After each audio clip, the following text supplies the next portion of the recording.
Hi everyone, it's Laura and I hope you're all doing really well. Today I'm going to be talking about and reviewing the books that I read last month. So I read 7 books in May and all of them are going to be linked in the description box below if you'd like to check them out for yourself. So let's start with, I don't know if this was the first book I read actually, but it's the biggest one. So we'll start with Hamlet by Maggie O'Farrell.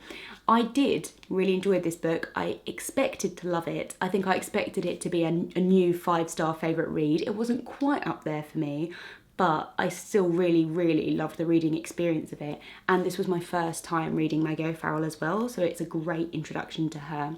This is about Shakespeare's son, Hamlet, who died when he was 11. And ultimately it's a really beautiful look at this family and these family bonds and what it was like for them being stuck in Stratford while Shakespeare's off touring the country getting famous and rich. What works really well in this novel is that Shakespeare himself was never actually named and the focus really is on Agnes and the family.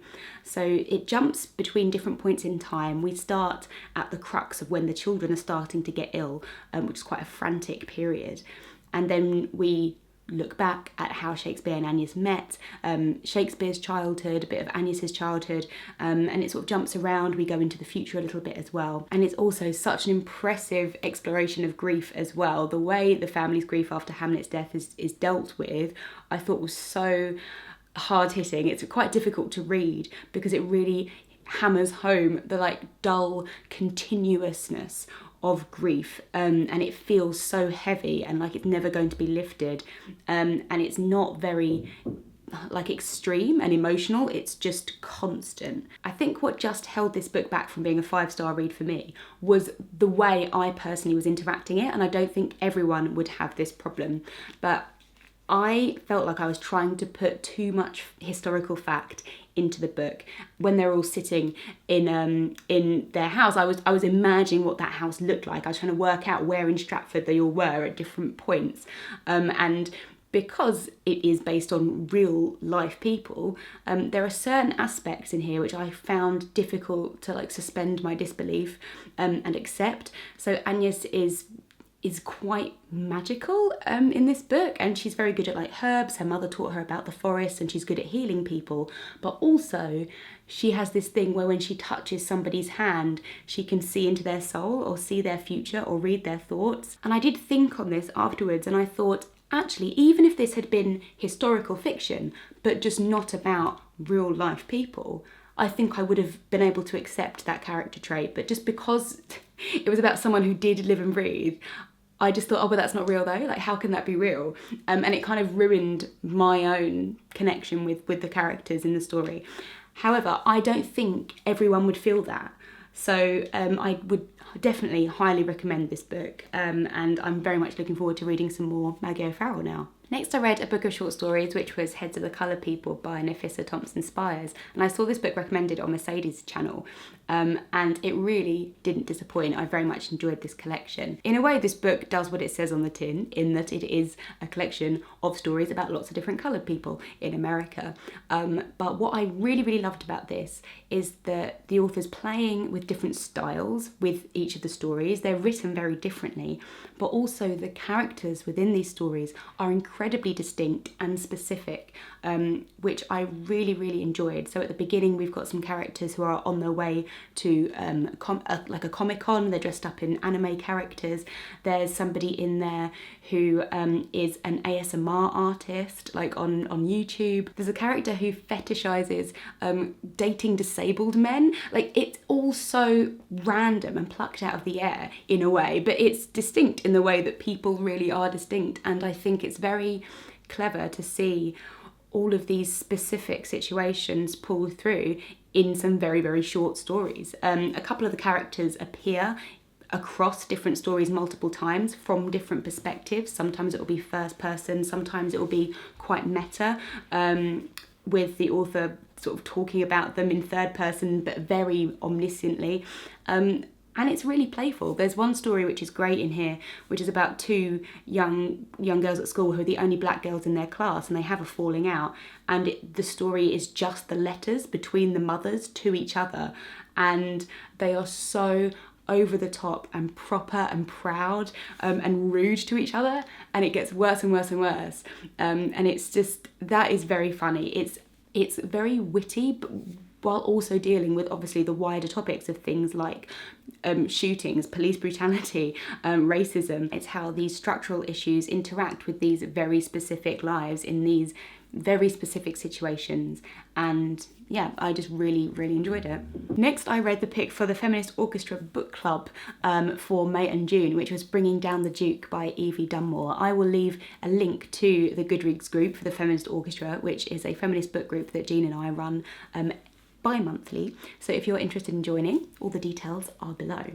What we decided we would do is bring a bit of a feminist, hopefully feminist, we thought, romance book to the mix, because we thought that would be really fun. And I've got to say, I loved this book. I thought it was brilliant. It was so silly and fun, but also it wasn't creepy, which I think you often get in romance. She says, as someone who's read like 2 or 3 romance books in her whole life. But yeah, I really appreciated the way this was written. So this is a historical story. We have got Annabelle, who is one of the first women to go to Oxford University, but the society that's funding her place there is a group of suffragists, people moving towards women getting the vote. So in order to satisfy this society, she has to help campaign for the Married Women's Property Act to go through Parliament, and she ends up campaigning this guy, the Duke of Montgomery, who's obviously very conservative, and he's a bit older and icy, and through various weird convoluted reasons she ends up at his house, like staying there for a week or so because she gets ill, and they obviously find each other very sexy, but their politics is so different, and he's a duke and she's a nobody, and it's great. It's obviously very far-fetched, and it obviously all ends up okay in the end, but the ride is really fun. Her group of friends are really fun, and what I find turns me off this kind of, you can say trashy writing, but also just fun, easy breezy, not very intellectually challenging book, is when they have kind of sexist tropes in there which just feel really lazy, and also it kind of pulls me out of it. I just want to go into a romance book and enjoy it and not be presented just with creepiness or something that makes me feel uncomfortable. And this is great because there is real talk about the issue of consent, in that the Duke is so much more powerful than Annabelle that he has issues himself. He's like, if I asked her to sleep with me, she probably would say yes, even if she didn't want to, because he's like, I'm just aware that I have so much power over her in this situation. And she as well, something that I really like, is not a virgin, and she's had a dalliance before, which is great, because I think in historical fiction especially you would expect the woman to be a virgin, and I like that she isn't. I like that that's not some kind of weird sexy point that she's a virgin. So yeah, it was great. I think it fulfilled our goal of having a fun, silly, romantic romp, but it be feminist, and it was brilliant. I would really recommend it. Next, I read Viper Wine by Hermione Eyre, which I really very much enjoyed. It took me quite a long time to read it because it is quite dense, but I'm so glad that I did. I had no idea what to expect going into this book. I knew it was about people, like a historical novel, and then I'd heard something about the husband travelling through time or something, and I thought, okay, but it's so much more meta than I thought it was going to be, and I really loved it. So this is about real people, so Kenelm Digby and his wife Venetia, who were a couple in 17th century London. Venetia was a celebrated beauty in her youth. When we open this book, she's like 30 or something, like 33, really not old at all, but she's losing all her looks, and she is just distraught about this. So her story is all about her sampling this new cure, which she finds in some back alley in London, on Fenchurch Street, called Viper Wine, which is going to keep her youthful. And at the same time, you have Kenelm, who is living on the brink of modernity, and that is where the style and structure of this book really comes to the fore. He is in that really interesting time before we started to know very much about physics and chemistry and how science was all linked together, where people thought they could do so many things. He is obsessed with, like, can we breathe underwater? Can we turn lead into gold? Can we reverse aging? Can we bring people back from the dead? Like, everything felt very up for grabs. And what Hermione Eyre does really well this is set in the 17th century. That is who the characters are. You've got people like Ben Jonson and Inigo Jones and King Charles and his wife. Like, these are all real people in London. It's incredibly well researched. There's pictures and portraits and maps in here. Like, it's fact, historical fact.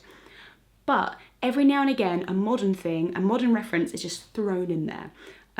And it's done really subtly in a way that could have turned out very, I don't know, pretentious maybe, or could have not worked, but I think it is handled so amazingly. So for example, Kenelm does loads of travelling over the sea, and when he comes back from his last big expedition, he's got like members of the press asking him questions, but people asking him questions are also like Jeremy Paxman, and then like Terry Wogan asks a question, and Graham Norton asks a question, but it's just like, but it's as if they are in 17th century London, and it's the only person that interacts with this modernity is Kenelm. Everyone else is in the 17th century, and he has some kind of link to noise, and he can see the future, and he just accepts it, that he sees these people from the future asking him questions. There's one time where he's bringing back all these gifts to Venetia after he's sailed around the world, and she's like, well, last time you brought me this weird can of Spam, and I don't know what that was, but it's just chucked in there,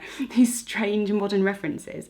And it really works to show how modern for their time these people were. What I really loved as well is the juxtaposition between Kenelm going after these scientific discoveries and Venetia getting to the point where she's almost like having Botox. It gets ridiculous. Like, she changes her face so much because she wants to be young, and all the ladies at court start doing it as well, and they all start looking the same, and it's like a really great look at celebrity in that time as opposed to now. I do think this would not be for everyone because of the writing style. It is a bit weird, and there's a lot of detail in here. I think that it's quite long for what it is, even though I really enjoyed it.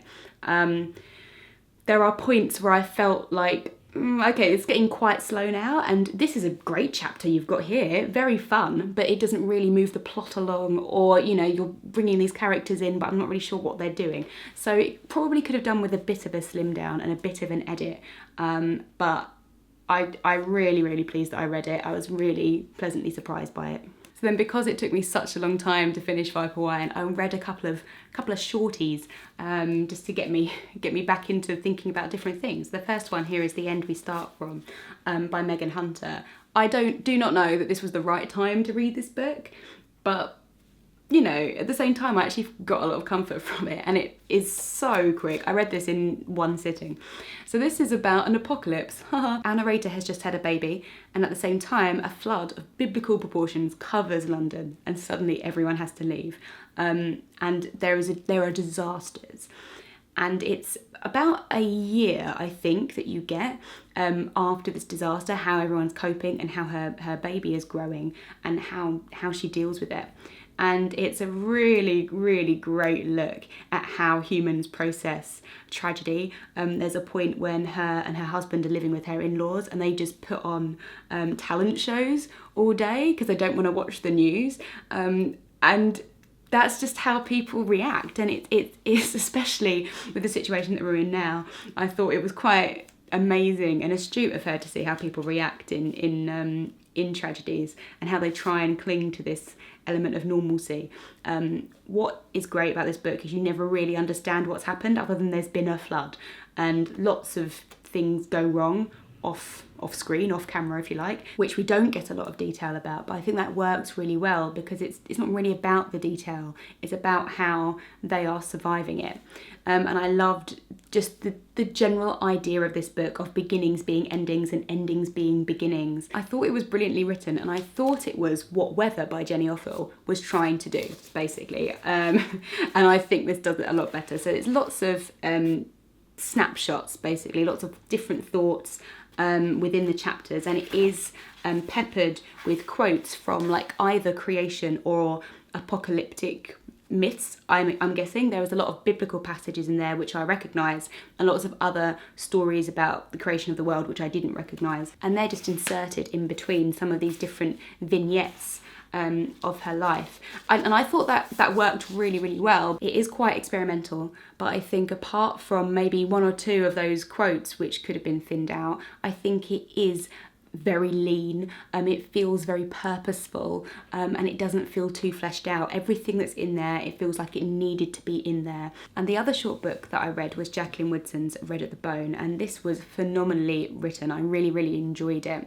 So this is about a family in Brooklyn in the US, and we have 3 generations. We have the grandma and grandpa, their daughter Iris, who gets pregnant when she's 16, her daughter Melody, and Melody's father Aubrey, and we get perspectives from all of these different characters. The chapters are completely non-linear, but they do revolve around this linchpin, which is Melody's 16th birthday, where she's having some kind of like coming out ceremony, and we jump back to where the ceremony Iris should have had, except she was pregnant with Melody at the time, and what happened when she got pregnant, how she lived her life, what happened to her and Aubrey, and then what it was like for Melody growing up with her grandparents. We get some perspectives from Melody's grandmother Sabe and her mother, and how her mother narrowly escaped the Tulsa race riots, and we get some information on Aubrey's mother, who's very, very light-skinned, and was a single mother, and he was travelling around with her a lot. So you get a lot of history of these characters as well as how they all link in together. And it's just exceptional how vivid these characters are, how full their histories are, and how much information I got about all of them in this slim volume. It examines so much about love and loss, but also how those things are passed on through generations, either intentionally or not. And it's very much about what you are leaving behind, what you give to your children, to your grandchildren. And it gives a really sympathetic look, I think, at the relationships between mothers and daughters specifically, but also just parents and their children in general, and how that can be fraught with difficulties while also imbued with love. It's another one of those books where every sentence feels used so purposefully. Everything that she includes in here feels very important and part of the wider history and character and depth of these people. So yeah, incredibly impressed by it. And finally, I listened to an audiobook of The Covent Garden Ladies by Hallie Rubenhold. Hallie Rubenhold wrote The Five, which I listened to last year and fell in love with, thought it was fantastic. So I thought I would go back and find some of her previous books. This is a look at the Harris's list of Covent Garden ladies, which was a publication during the 18th century in London, listing all of the different prostitutes that worked in the Covent Garden area.